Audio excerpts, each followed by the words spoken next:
안녕하세요. 저는 서울 외곽에서 소소하게 임대업을 하고 있는 60대 여자입니다. 평소 썰밤님 사연 즐겨 듣는 애청자인데요. 오늘은 용기를 내 제 이야기도 좀 해보고 싶어서 이렇게 사연을 보내게 됐어요. 하나뿐인 제 아들과 맏며느리에 대한 속사정인데요. 마지막에 충격적인 반전이 숨어 있으니 꼭 끝까지 들어주세요. 그럼 시작해 보겠습니다. 썰밤 가족분들은 아직 배우자와 함께 살고 계신가요? 그럼 복 받으신 거예요. 저는 결혼한 지 채 10년도 안 돼 남편을 먼저 떠나 보냈거든요. 전직 씨름 선수였던 만큼 체구도 건장하고 가벼운 감기 한번 앓지 않던 사람인데 갑작스럽게 발병한 폐암으로 순식간에 숨을 거뒀답니다. 아들이 고작 6살 때 일이었죠. 이후 저는 혼자서 생계를 책임져야 했어요. 돈이 되는 일이라면 불법적인 것만 아니면 뭐든 했는데요. 아무래도 아이가 어려 장사를 주로 했는데 새벽마다 동대문 시장 가서 떼옷을 들여다 노점에서 팔기도 했고요. 여름엔 얼음박스를 끌고 다니며 음료수나 아이스크림을 팔기도 했어요. 겨울엔 붕어빵과 호떡이었고요. 그렇게 먹고 살기 바쁘다 보니 아무래도 아들을 챙기는 데는 소홀할 수밖에 없었는데요. 그래도 아들은 불평 한 번 한 적이 없어요. 집에서 자기 손으로 밥 차려 먹고 설거지까지 야무지게 하고요.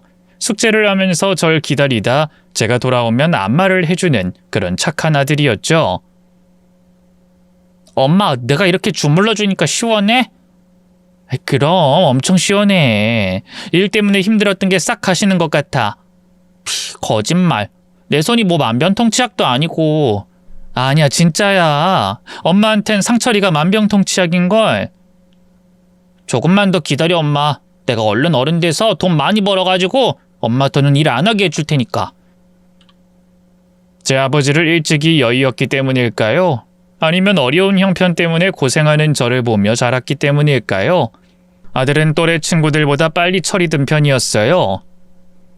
저는 그런 아들이 기특하면서도 안쓰러웠네요. 아들도 다른 집 애들처럼 뭐 갖고 싶다면서 조르기도 하고 놀이공원 보내달라면서 떼도 쓰고 그러길 바랬죠. 그래서 이를 악물고 더욱더 열심히 일했는데요. 그 덕분일까요?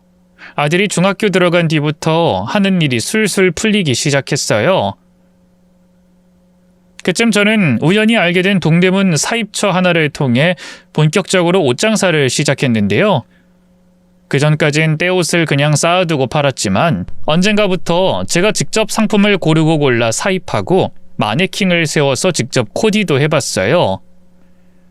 제가 친정엄마 영향으로 옷에 관심이 많았거든요. 어려서부터 이런저런 해외 패션 잡지도 많이 봤고요.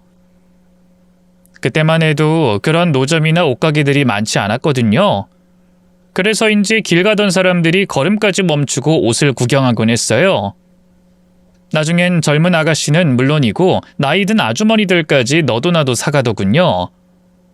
저기요, 이 바지 다른 색도 있어요?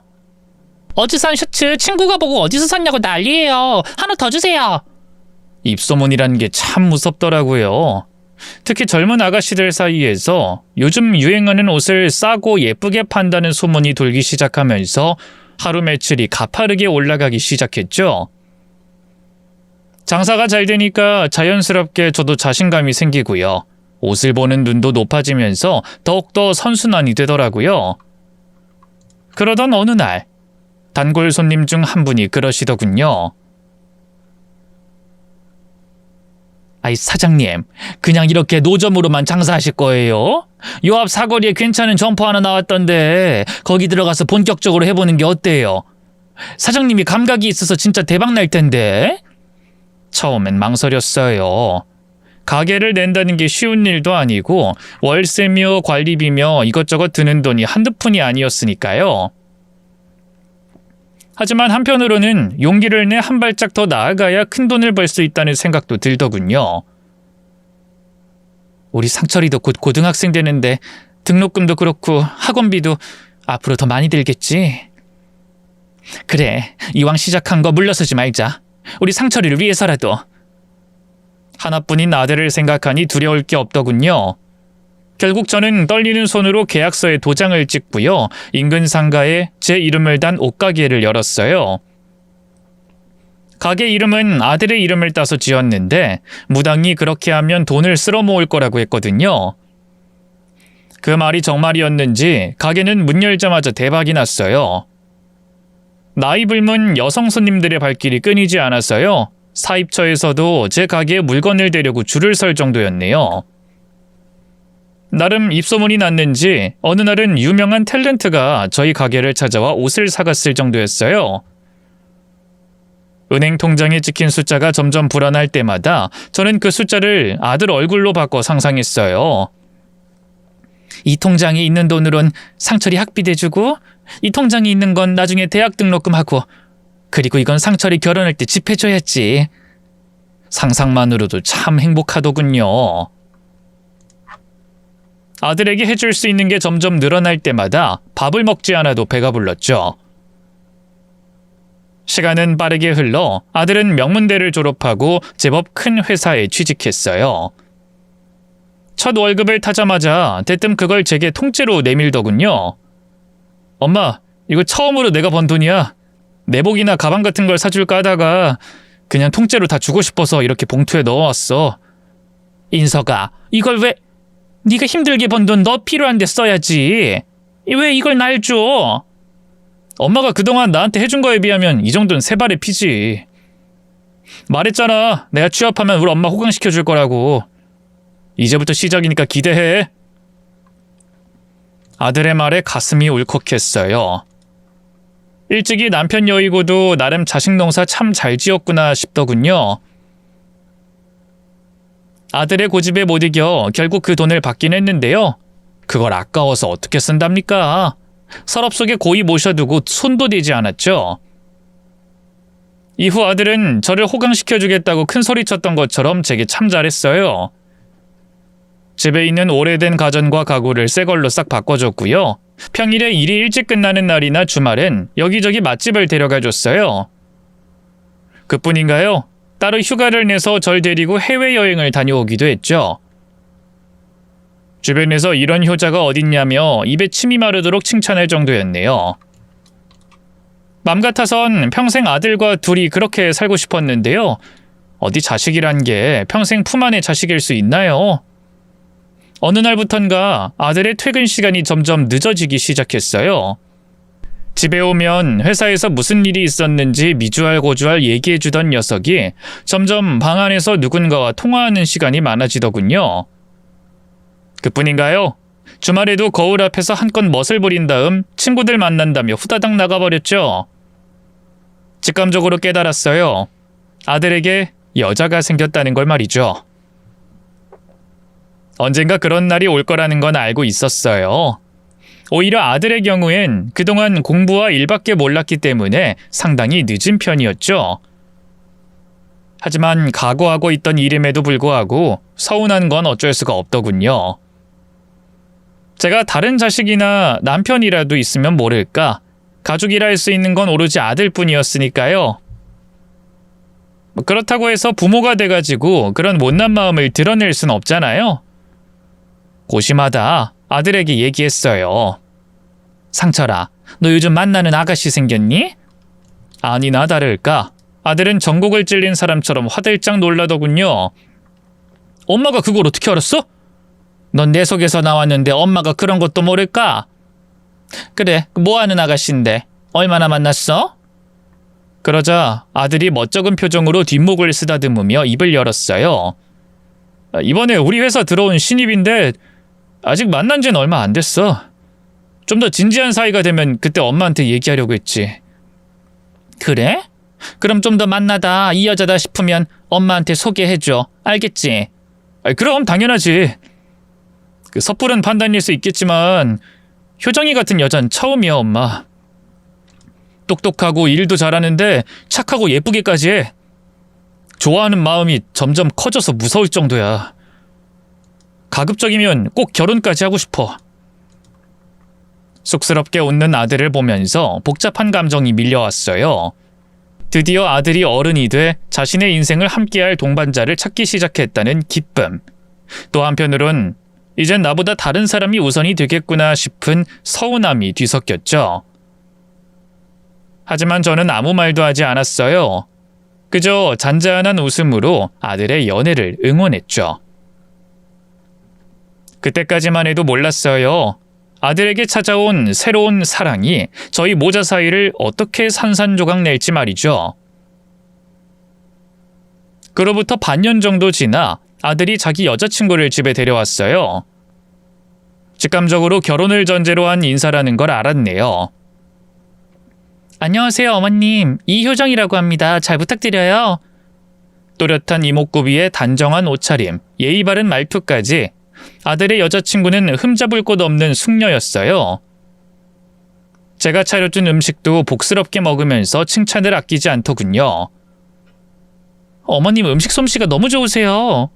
원래 저 많이 못 먹는데 어머님이 해주신 건 입에 술술 들어가요. 그래요? 많이 먹어요. 저 살 뺀다고 요즘 다이어트 중이었는데 망했어요. 아유, 뺄 데가 어딨다고. 지금도 빼빼 말랐는데. 어머님이야말로 모델 같으세요. 그 연세에 군살도 없으시고 피부도 고우시고. 상철 오빠가 어머님 미인이란 얘기 자주 했었는데 정말이었네요. 이빨린 말이란 걸 알아도 그게 싫진 않았어요. 그날 아들이 여자친구를 데려다주고 집에 와선 슬그머니 제게 묻더군요. 엄마, 효정이 직접 보니까 어때? 좋은 아가씨 같더라. 참하고 가정교육도 잘 받은 것 같고. 그렇지. 엄마도 마음에 들어 할 줄 알았어. 실은 엄마, 나 효정이랑 내년쯤 결혼할까 생각하고 있거든. 예상했던 일이기에 놀라진 않았어요. 저는 잠자코 고개를 끄덕였죠. 그래, 너희 둘이 좋다는데 내가 뭐라고 입댈 게 있겠니? 그쪽 집안엔 인사드렸어? 아니, 아직. 엄마 허락 먼저 받으려고 했지. 다음 주쯤에 나도 한번 찾아뵈려고. 그래, 책 잡히지 않게 잘해. 선물도 좀 사가고. 걱정하지 마, 엄마. 나 엄마 아들인데 어른이 알아서 잘하려고. 그 주 주말, 아들은 예비 사돈집에 찾아가 인사를 했어요. 그쪽 집안에서도 저희 아들을 마음에 들어했다 하더군요. 이후 아들과 예비 며느리는 본격적으로 결혼 준비를 시작했는데요. 바쁠 텐데도 예비 며느리는 틈틈이 저희 집에 찾아와 얼굴 도장을 찍었고요. 때때로 밖에서 만나 아들까지 셋이 식사를 하기도 했어요. 그뿐인가요? 저희 가게가 궁금하다면서 놀러 오기도 했죠. 어머님, 옷이 다 너무 예뻐요. 그래? 그럼 몇 벌 골라볼래? 내가 선물로 줄게. 정말요? 근데 제가 패션 쪽으로는 워낙 문외한이라서 뭐가 잘 어울릴지. 어머님이 골라주시면 안 돼요? 안 될 거 없지. 효정이 넌 피부가 하얘서 이런 밝은 색이 잘 어울릴 것 같은데 어떠니? 와, 너무 마음에 들어요. 역시 어머님 센스. 제가 딸이 없어 그런가 예비 며느리의 옷을 골라주는 시간이 너무 즐겁더라고요. 그래서 아들이 화장실에 간 사이에 예비 며느리에게 말했어요. 늘 딸 하나 갖는 게 소원이었는데 효정이 너랑 이런 시간 보내니 참 좋구나. 결혼 준비 때문에 바쁠 텐데도 나 신경 써줘서 고맙다. 에이, 어머님 아니에요. 저도 어머님이랑 같이 노는 거 너무 재밌는걸요. 그리고 오빠의 특별 주문이 있기도 했고요. 특별 주문? 네. 아, 어머님은 모르시려나? 원래 처음에 오빠 보고 첫눈에 반한 것도 저고요. 사내 여행은 싫다고 도망다니던 오빠 죽자사자 쫓아다닌 것도 저거든요. 근데 오빠가 그러더라고요. 자기는 일찍이 아버지 여의고 엄마랑만 단둘이 산다고. 그래서 결혼하고도 자기 엄마랑 모녀지간처럼 잘 지낼 여자를 며느리로 드리고 싶다고요. 처음 듣는 얘기에 얼마나 놀랐는지 몰라요. 어머, 그래? 우리 상철이가 그런 말을 했어? 네. 그래서 제가 어머님한테 딸처럼 잘할 테니까 제발 만나달라고 했죠. 그러다 오빠도 제 마음 받아줘서 사귀게 된 거고요. 지금도 결혼 준비 때문에 정신없는데 오빠가 결혼하면 어머님 혼자 지내게 되는 게 마음에 걸리나 봐요. 결혼 전까지 최대한 많은 시간 보내고 싶다고 해서 요즘 계속 어머님 찾아뵙는 거예요. 아들의 마음 씀씀이에 얼마나 감격했는지 몰라요. 아들에게 여자가 생긴 걸로 서운해했던 제가 한심하게 느껴질 정도로 말이죠. 또 한편으로는 예비 며느리에게 미안하기도 했어요. 아유, 난 전혀 몰랐구나, 효정아. 한 녀석도 참, 뭐 그런 말도 안 되는 효자 노릇을. 괜찮으니까 앞으로는 바쁘면 올 필요 없어. 나 혼자서도 잘 지내는데 뭘. 아니에요, 어머님. 저도 어머님이랑 이렇게 같이 노는 거 좋다니까요. 오늘 골라주신 옷도 너무 마음에 들고요. 결혼하고도 저희 이렇게 친모녀 사이처럼 잘 지내요. 아들 하나 잃으신 게 아니라 딸이 하나 더 생겼구나 그렇게 생각해 주셨으면 좋겠어요. 말을 어쩜 그리 예쁘게 하는지 환하게 웃으며 제 팔짱을 끼는 예비 며느리를 보면서 아들이 여자 하나는 참 잘 골랐구나 싶었어요. 하지만 결혼이란 게 집안 대 집안의 큰일인 만큼 이후 상견례를 하면서 예비 사돈댁과 집 문제로 갈등이 생겼죠. 안 사돈이 집은 꼭 서울 모 지역에 있는 아파트여야 한다고 고집을 부렸어요. 제 소원이 땡땡 지역에 있는 아파트에서 딸 신혼살림 시작하게 하는 거였거든요. 옷가게도 잘 된다면서요, 사돈. 하나뿐인 아들 장가 보냈는데 그 정도도 못 쓰세요? 그 정도가 어지간해야죠. 서울 땡땡 지역 아파트면 못해도 억대일 텐데. 난감한 마음에 말끝을 흐리자 예비 사돈의 눈썹이 치켜 올라갔어요. 그거 아세요? 저요. 처음엔 이 결혼 반대했었어요. 김서방이 뭐 훤칠하고 대기업 다니고 좋은 신랑감인 건 아는데요. 나이도 좀 많은 편이고 무엇보다 편모 가정이잖아요. 우리 효정이가 마음만 먹으면 김서방보다 더 잘나고 흠없는 남자 얼마든지 만날 수 있다고요. 좋은 회사 다니지, 어리고 예쁘지, 사자 들어가는 전문직 남자들한테 선짜리도 얼마나 많이 들어왔는데요. 근데 우리 효정이가 김서방 아니면 죽어도 안 된다고 해서 그래서 어쩔 수 없이 시집 보내는 거예요. 그러니 집 정도는 사돈이 양보 좀 해주셨으면 하네요. 안사돈이 그렇게까지 얘기하니 무리를 해서라도 그 아파트를 사줘야겠다는 결심이 서더라고요. 뭐 남편 일찍 죽은 게 제 탓도 아닌데 괜히 편모 가정이라는 게 죄 지은 것처럼 주눅이 들어서 말이죠.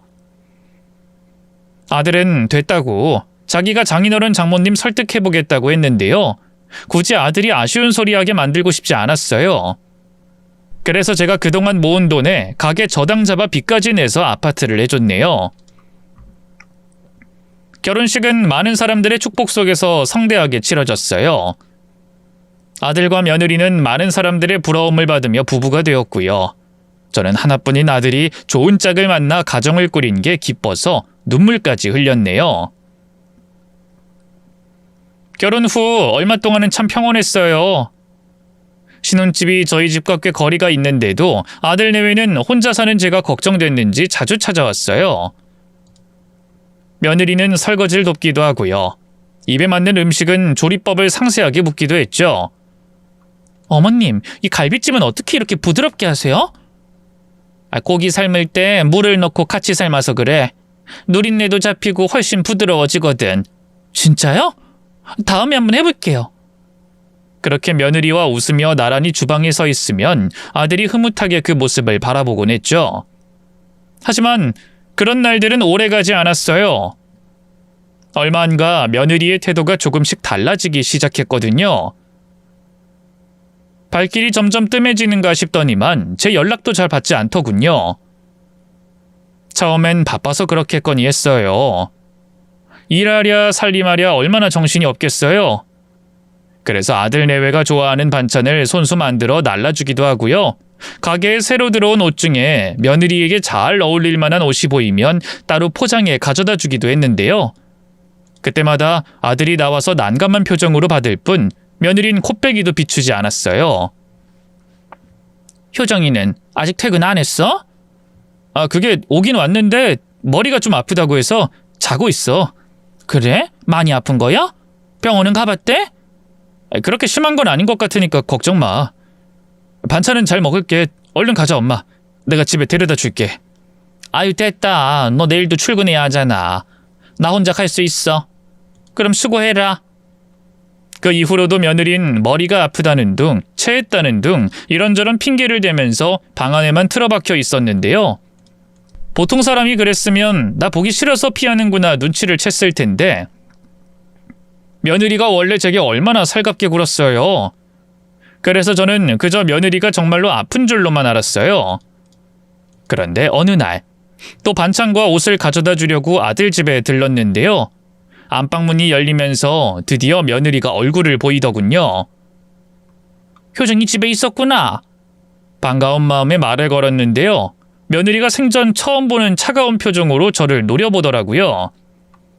저기요 어머님, 제가 참다 말씀드리는데요. 저희 집에 너무 자주 오시는 거 아니에요? 며느리의 표독스러운 말투에 저는 너무 당황하고 말았어요. 아니 난 그 반찬이랑 옷 좀 가져다 주려고. 이까지 반찬이랑 옷 누가 필요하대요? 어차피 전부 다 버린다고요. 며느리의 입에서 나온 전부 다 버린다는 말에 제 얼굴이 하얗게 질렸어요. 그러자 옆에 있던 아들이 다급하게 며느리를 제지했죠. 당신 뭐 하는 거야? 조용히 안 해? 왜? 어머님도 진실을 알아야지. 어머님 반찬 다 짜고 달고 전 입에 안 맞아서 안 먹어요. 이 사람 혼자 꾸역꾸역 먹다가 태반이 넘게 버린다고요. 음식물 버리는 것도 다 돈인데 얼마나 아까운 줄 알아요? 그리고 옷도 그래요. 전 백화점 브랜드 옷밖에 안 입거든요. 이런 시장에서 떼온 싸구려 옷 몸에 걸치기도 싫어요. 그러니까 앞으로는 굳이 이런 쓸모없는 짓 안 하셔도 돼요. 아셨어요? 머리를 한 대 얻어맞은 기분이었어요. 아니 난 결혼 전엔 우리 가게 옷 예쁘다고 잘 입길래 그건 어머님한테 점수 따려고 그랬던 거죠. 이 사람이 효부랑 결혼하고 싶어 했으니까. 근데 지금 생각해보면 제가 미쳤던 것 같아요. 이따위 능력도 없는 남자 뭐가 좋다고 그 난리 쳤는지. 거기다 눈치 없는 CM이까지 혹처럼 달렸는데. 그 경멸 섞인 모욕에 충격받아 몸을 바르르 떨고 있자니 아들이 화를 내면서 며느리에게 다가갔어요. 뭐? 당신 말 가려서 못해? 지금 우리 엄마 앞에서 뭐 하는 짓이야? 뭐가? 나도 참다 얘기한 거야. 그러니까 내가 진작에 니네 엄마 집에 못 오게 하라고 했지. 너 진짜... 더 언성을 높이려던 아들이 문득 저를 돌아보더니 긴 한숨을 쉬었어요. 그리고는 저를 현관 쪽으로 끌고 가더군요. 엄마, 오늘 일은 나중에 내가 효정이랑 같이 사과할게. 일단 집에 가 있어. 그렇게 눈앞에서 쾅 소리를 내며 현관문이 닫혔어요. 이후 아들에게서도 며느리에게서도 한동안 아무 연락이 없었어요. 그러다 어느 날 아들이 불쑥 집으로 찾아왔는데요. 그 사이 얼굴은 많이 야위고 눈가에는 다크서클이 짙게 드리워져 있었죠. 상철아, 너 왜 이렇게 말랐어? 요즘 일이 좀 많아서. 정말 일 때문인 거 맞아? 효정이 때문에 그런 건 아니고? 그제서야 아들이 잠시 머뭇거리더니 깊은 한숨을 쉬며 입을 열었어요. 엄마, 나 이혼하려고. 뭐? 순간 귀를 의심했어요. 결혼한 지 얼마나 됐다고 이혼이라니. 도무지 믿을 수가 없었죠. 너 효정이랑 잘 지냈잖아. 대체 무슨 일이 있었길래 이혼을 한다는 거야? 설마 나 때문이니? 내가 계속 너희 집에 찾아가고 귀찮게 해서? 그런 거 아니야. 그런 거 아니면 둘이 잘 살던 애들이 대체 왜? 그냥 성격 차이. 그 이상도 이하도 아니야. 내가 알아서 잘 정리할게. 더는 신경 쓰지 마, 엄마. 그리고 미안해.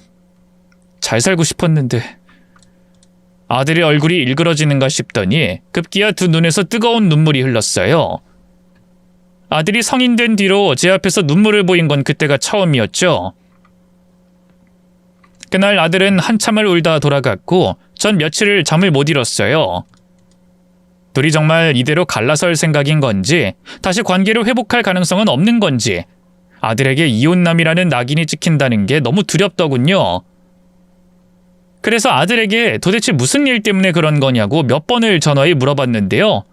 그때마다 아들은 대답을 피하기만 했어요. 참다 며느리에게도 연락을 해봤지만 며느린 당연하다는 듯이 제 연락을 일절 받지 않더군요. 몇 달 뒤 결국 아들과 며느린 협의 이혼을 했어요. 그날은 도저히 가게 문을 열 수 없었네요. 셔터도 올리지 않은 채 가게 안에 멍하니 앉아 있었죠. 그러다 문득 아들과 며느리의 결혼식 날을 떠올렸어요. 환하게 웃던 아들과 며느리의 얼굴. 그날은 그렇게 행복해 보였는데 대체 어디서부터 잘못된 걸까? 어쩌면 나 때문이 아닐까 싶더군요. 내가 너무 자주 찾아갔나? 그날 반찬만 안 가져갔어도, 옷만 안 갖다 줬어도, 명절에도 부르지 말걸. 뭐 한다고 며느리까지 불러선. 머릿속에서 온갖 후회와 자책이 떠다녀 입술을 꾹 깨물고 눈물을 삼킬 수밖에 없었네요. 아들은 신혼집을 처분하지 않고 그냥 계속 그곳에서 지내겠다고 하더군요. 이혼하고 다시 제가 사는 집으로 들어오는 게 면목이 안 섰던가 봐요. 제가 아무리 들어오라고 해도 됐다고 하더군요. 이후 아들은 연락이 점점 뜸해졌어요.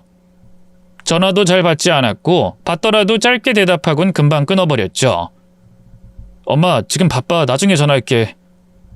하지만 아들이 다시 전화하는 일은 없었어요. 저도 마음 정리할 시간이 필요한가 보다 싶어서 나중엔 그냥 내버려 뒀네요. 하지만 그렇게 한 석 달쯤 지났을까요?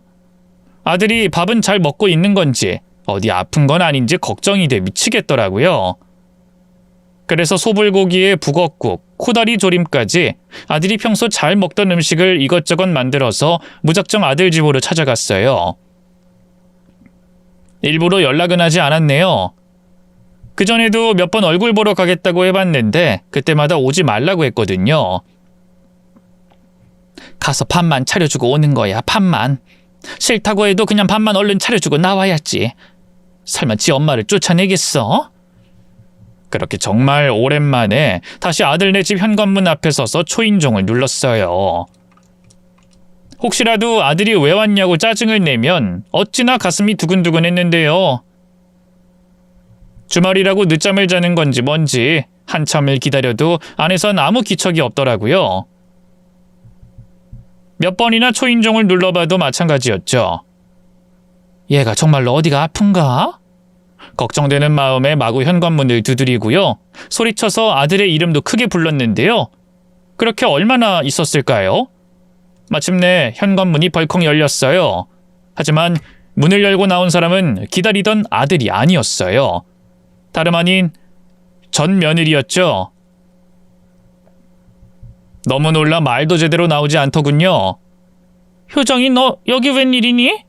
제 물음에 며느린 예의 그 표독스러운 얼굴로 절 보더군요. 누가 이렇게 주말 아침부터 시끄럽게 하나 했더니만 여긴 또 왜 오셨어요? 그건 내가 할 말이야. 너희 이혼했잖아. 근데 왜 우리 상철이 집에서 네가... 그러자 며느리가 기가 막히다는 듯 헛웃음을 쳤어요. 저기요 아줌마, 여기 내 집이에요. 아줌마 아들 집 아니거든요? 하지만 제가 알기론 이혼 당시 재산 분할 과정에서 이 집은 분명히 아들에게 넘어왔거든요. 당연하죠. 애초에 제가 빚까지 내서 사준 집이었으니까요. 며느리의 지분은 10원 한 장 없었죠. 아니 그게 무슨... 이 집은 분명히 상철이가 갖기로 했잖니. 내가 사준 건데. 모르셨어요? 오빠가 그냥 저 가지라고 줬는데 명의도 이전해 줬거든요. 말도 안 돼. 명의를 이전해 줬다니 너무 당혹스럽더라고요. 아들이 이혼한 전처한테 몇 억짜리 아파트를 그냥 줄 정도로 호구인가? 아니면 아직도 전 며느리한테 마음이 있는 건가? 그 짧은 시간에 별의별 생각이 다 들더군요. 전 며느리는 제가 좀처럼 믿지 못하는 눈치이자 짜증을 내더니 집 안으로 들어가 서류 한 장을 들고 왔어요. 아줌마, 도저히 못 믿는 눈치인가 본데 이거 보세요. 확실하게 제 명의 맞죠? 며느리가 보여준 건 다름 아닌 명의 이전 서류였어요. 아파트 소유줄 안에 며느리의 이름 석자가 선명하게 새겨져 있더군요. 어떻게 이럴 수가? 상철이가 대체 왜... 글쎄요. 저는 준다니까 그냥 받은 것뿐이에요. 오빠가 저를 아직도 많이 사랑하나 보죠 뭐. 아니면 이 집에 미련이 없거나. 어쨌든 이제 제 집이니까 다신 오지 마세요. 한 번만 더 오면 주거 침입죄를 신고해버릴 거니까. 그대로 무정하게 문을 닫아버리려는 며느리를 붙잡고 물었어요. 잠깐만. 그럼 우리 상철인 지금 어디서 지내니? 요즘 통 연락도 안 받는데. 그건 저도 모르죠. 아줌마 아들을 왜 저한테 찾아요? 이혼한 지가 언젠데. 그래도 둘이 부부였잖니. 이 집까지 줄 정도면 상철이는 아직 너한테 마음이 있는 것 같은데 연락은 하니? 아니요, 연락 안 해요. 저 바빠서 이만 들어가 봐야 하니까 다신 찾아오지 마세요. 그 말과 함께 현관문이 제 눈앞에서 쾅 하고 닫혔어요. 저 혼자 복도에 멍하니 서 있자니 눈물인지 땀인지 모르게 뺨을 타고 주르륵 흐르더군요. 차마 발길이 안 떨어져서 한참을 서 있다가 결국 돌아섰죠. 아들에게 몇 번이고 전화해봤지만 아들은 끝내 전화를 받지 않았네요. 그날 이후 며칠을 멍하게 보냈어요. 아들 걱정이 미칠 것 같더군요. 혹시 밥도 못 챙겨 먹고 있는 건 아닌지, 회사는 잘 다니고 있는 건지 걱정이 돼서 견딜 수가 없더라고요. 결국 아들 회사로까지 전화를 걸었어요. 전화를 받은 직원에게 아들 자리로 연결해달라고 했는데요. 수화기 너머로 돌아온 건 의외의 말이었죠. 김상철 대리요? 며칠째 출근 안 하고 있는데요. 그 말을 듣는 순간 심장이 쿵 하고 내려앉았어요. 예? 그게 무슨... 저희 아들이 출근을 안 한다고요? 네, 전화도 안 받고 문자에 답도 없고 어머님하고도 연락이 안 되나 보네요. 이 사람 대체 어디서 뭘 하고 있는 건지. 저희도 이만저만 곤란한 게 아닙니다. 죄송합니다. 간신히 통화를 마치고 전화를 끊었는데 손이 덜덜 떨렸어요. 그 책임감 강한 아들이 며칠째 무단결근이라니 무슨 일이 생긴 게 분명했어요.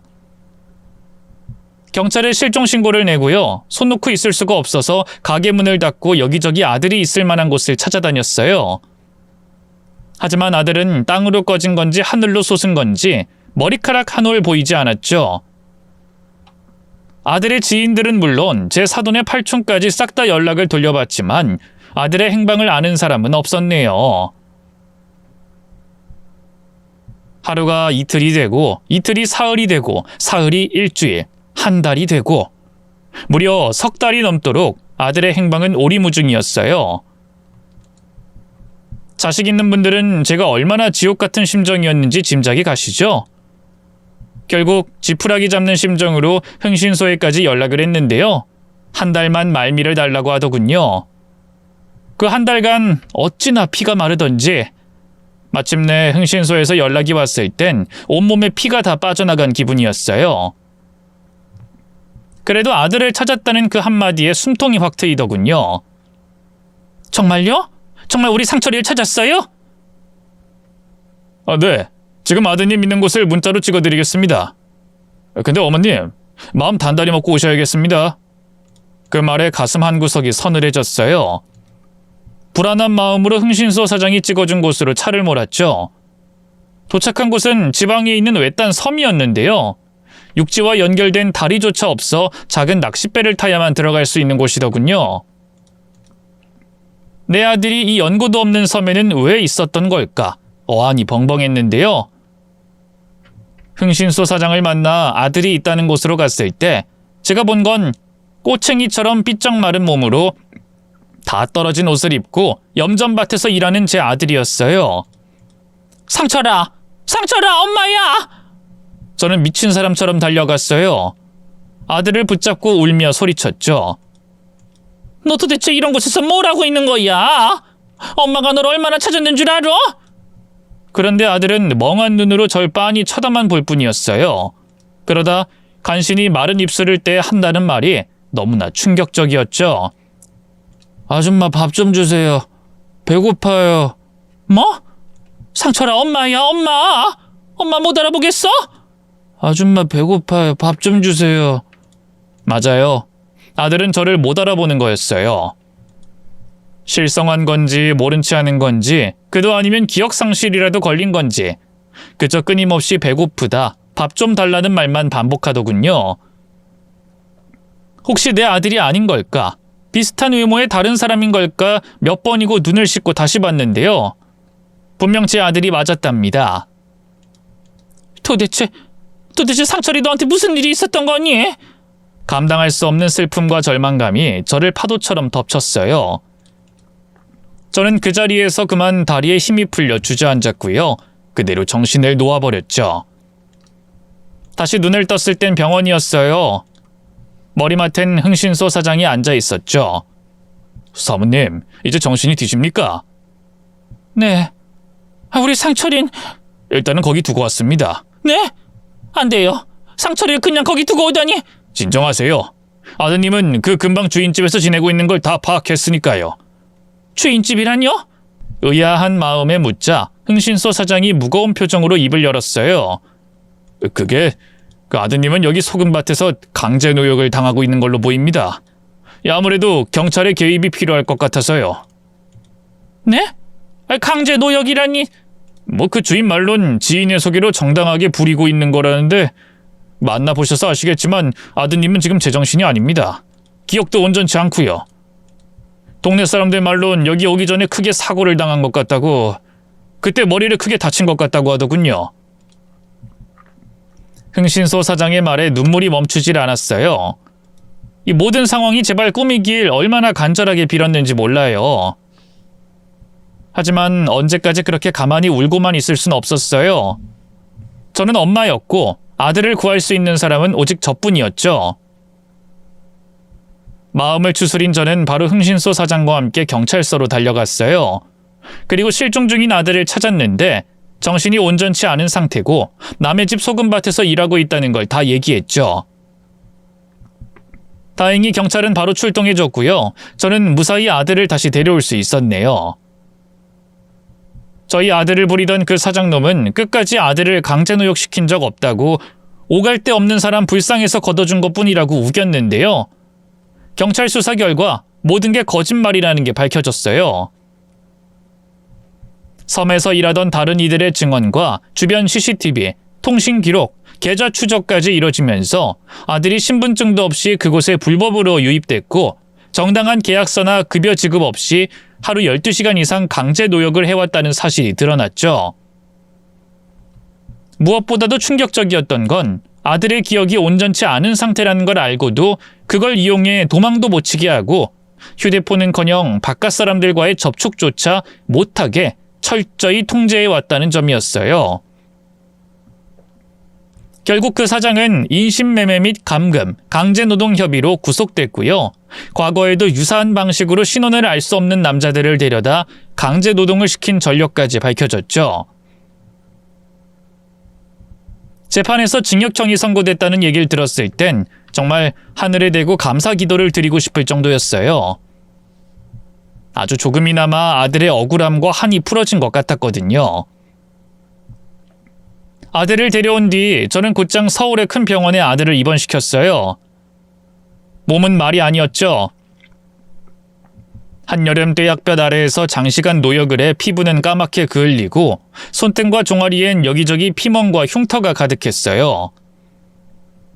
뼈마디가 다 드러날 정도로 살도 빠져서 처음엔 링거조차 잘 들어가지 않을 정도였네요. 무엇보다도 절망스러웠던 건 아들의 정신 상태였어요. 아들은 여전히 절 알아보지 못한 채 밥 달라, 물 달라, 일가야 한다는 말만 중얼거렸죠. 의사는 복합적인 외상후 스트레스와 함께 머리를 크게 다친 흔적이 있다고 했어요. 이미 골절된 자리를 제대로 치료받지 못한 채 오랜 시간 방치됐다고요. 기억이 돌아올 가능성은 있어요. 하지만 시간은 걸릴 겁니다. 마음의 문을 열 수 있게 주변에서 계속 자극을 주셔야 해요. 의사의 말에 저는 가게도 접고요. 매일같이 아들의 옆을 지키며 끊임없이 말을 걸었어요. 상철아, 기억나? 너 맨날 취업하면 엄마 호강시켜준다는 말 달고 살았잖아. 그리고 그 약속 실제로 지켰고 네가 엄마한테 준 첫 월급 엄마 아직도 봉투째 고이 간직하고 있어. 하지만 아들은 도통 저를 알아보지 못했는데요. 그렇게 속절없이 시간만 흐르던 어느 날이었어요. 아들이 평소처럼 멍하니 창밖을 보고 있다가 문득 제 손을 잡더니 이렇게 말했죠. 엄마? 엄마 맞지? 내가 왜 여기에... 아들은 꿈에서 깨어난 사람처럼 당혹스러운 표정으로 주변을 둘러봤어요. 그리고 갑자기 머리를 부여잡고 그 자리에 주저앉더군요. 상철아, 상철아, 너 왜 그래? 머리가 너무 아파서. 그보다 엄마, 내가 왜 여기 있는 거야? 여기 병원 아니야? 정말 오랜만에 들어보는 아들의 똑바른 목소리에 속절없이 눈물이 터져 나왔어요. 마침내 아들이 제 곁으로 완전히 돌아왔다는 걸 알 수 있었거든요. 그렇게 아들은 천천히, 아주 천천히 기억을 되찾기 시작했어요. 그리고 얼마 안가 자신이 당한 사고에 대해서도 기억해냈는데요. 그 배후엔 너무나 끔찍한 진실이 숨어 있었어요. 엄마, 다 기억났어. 나 이렇게 만든 거 효정이야. 아들의 입에서 튀어나온 맏며느리의 이름에 숨이 막혔어요. 뭐? 걔가 널 사고 나게 한 거라고? 실은 그동안 엄마한테 말 못했는데 이혼한 거 효정이 때문이야. 걔한테 다른 남자가 있었거든. 뜻밖의 폭로에 저는 입을 떡 벌렸어요. 걔가 바람이 났단 말이야? 널 두고? 응. 그래서 그걸 알고 바로 이혼하자고 했고 상간자 소송이고 뭐고 걸 수 있는 건 다 걸겠다고 했거든.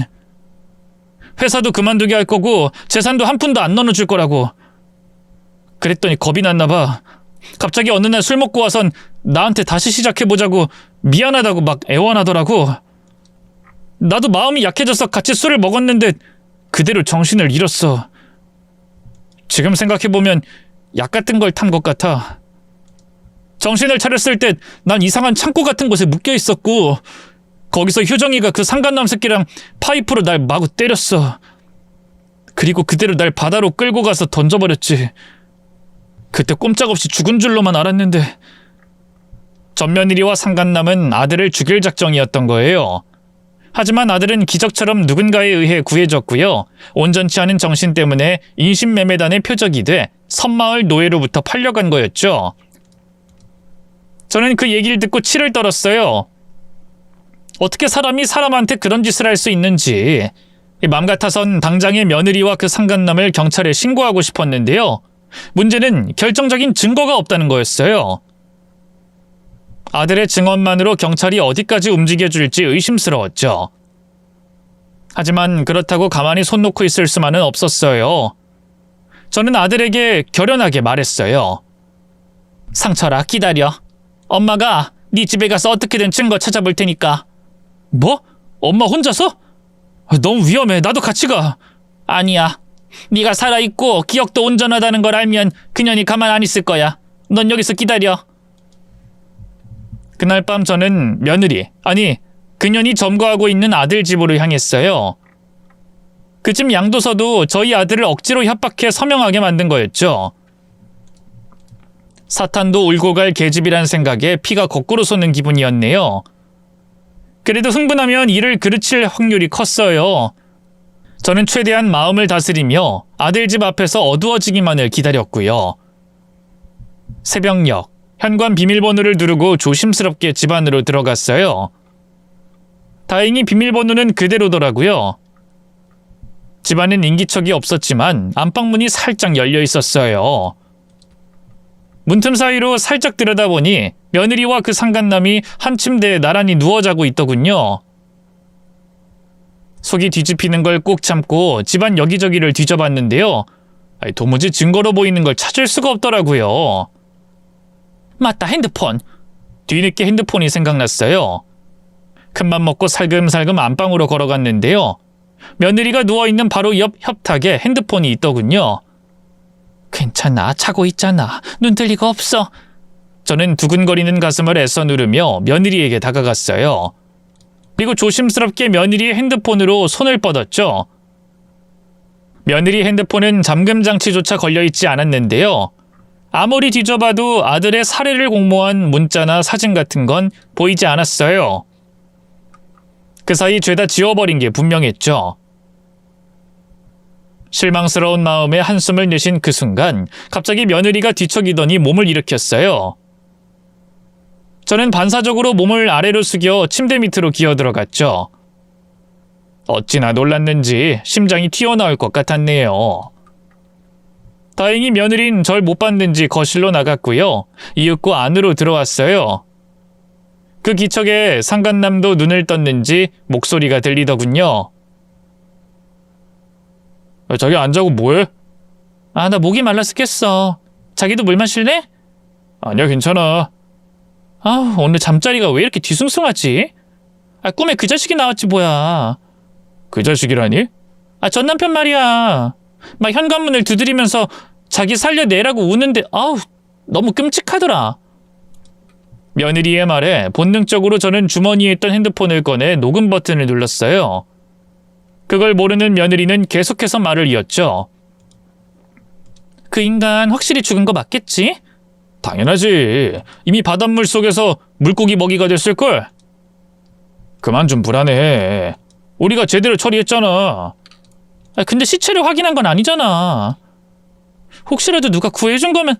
말도 안 돼. 손발 꽁꽁 묶고 돌까지 매달고 가라앉혔는데 그걸 누가 구해줘? 그렇겠지?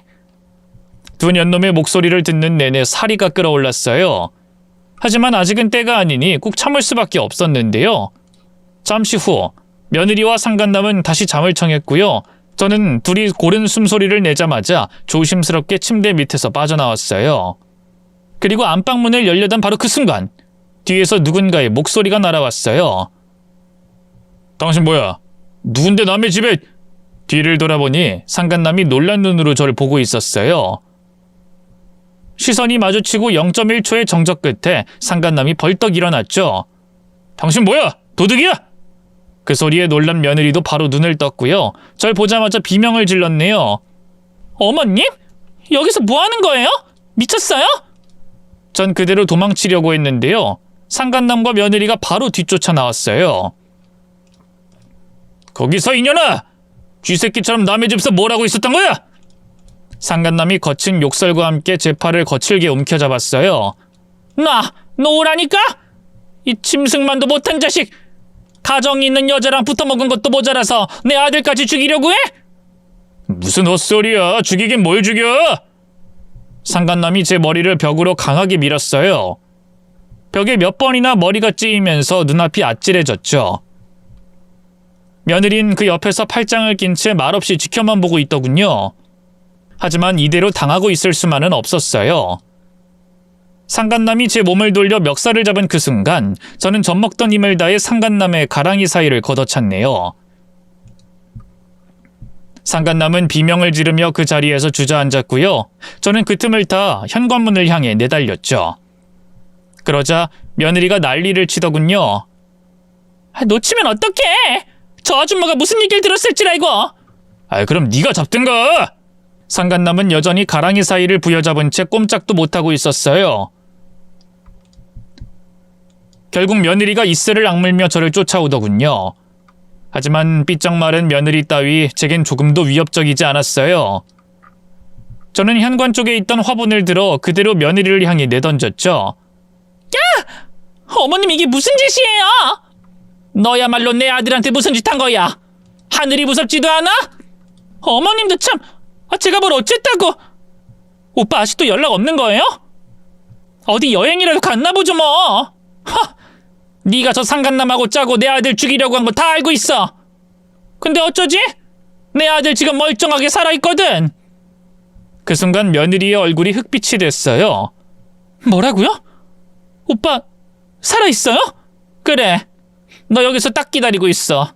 내가 경찰들하고 다시 올 테니까. 제 협박에 며느리가 긴장한 것도 잠시, 이내 후 입바람을 불며 말했어요. 이 아줌마가 진짜 끝까지 짜증나게 하네. 경찰이 뭐? 오늘 그 문 밖으로 나갈 생각 마요. 며느리가 빠르게 다가와 저를 잡으려 했는데요. 저도 지지 않고 그런 며느리에게 맞섰어요. 제 팔을 잡고 힘을 주기에 저는 그대로 며느리 얼굴을 향해 박치기를 날려버렸죠. 며느린 코가 깨져선 피를 질질 흘리며 그 자리에 주저앉았고요. 전 그 틈에 현관문을 열고 밖으로 나와 내달리기 시작했네요. 계단을 내려가다 발을 헛디뎌 굴러떨어질 뻔도 했지만 손에 쥔 핸드폰만은 절대 놓지 않았어요. 뒤에선 어느새 정신을 차린 상간남이 미친 듯이 욕설을 퍼부으며 쫓아오기 시작했죠. 이 X년 잡히기만 해봐. 너 오늘 끝장이야. 저는 이슬을 악물며 가까운 편의점으로 뛰어들어갔고요. 문을 열자마자 카운터에 대고 소리쳤어요. 도와주세요. 살려주세요. 경찰 좀 불러주세요. 편의점 알바생이 제 몰골에 기겁하며 바로 112를 눌러줬고요. 상간남은 밖에서 이러지도 저러지도 못한 채 서 있다가 그대로 도망쳐 버리더군요. 10분도 안 돼 경찰이 출동했고요.